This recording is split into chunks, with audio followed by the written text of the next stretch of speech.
Hey everyone and welcome back to another video. In this video, I'm going to show you how to get your Typeform embed code for your Wix website. Now this video is going to be particularly useful for individuals.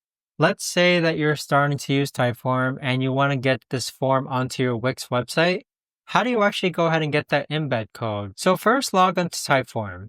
Then click on a form. Then on the upper right hand corner, click on share. Now on the left hand side, click on embed in a web page.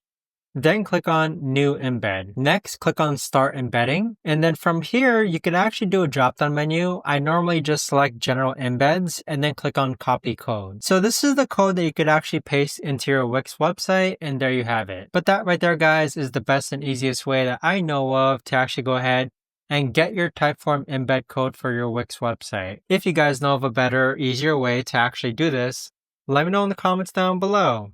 I would love to know. Thanks so much for watching everyone, and I'll see you guys all in the next video.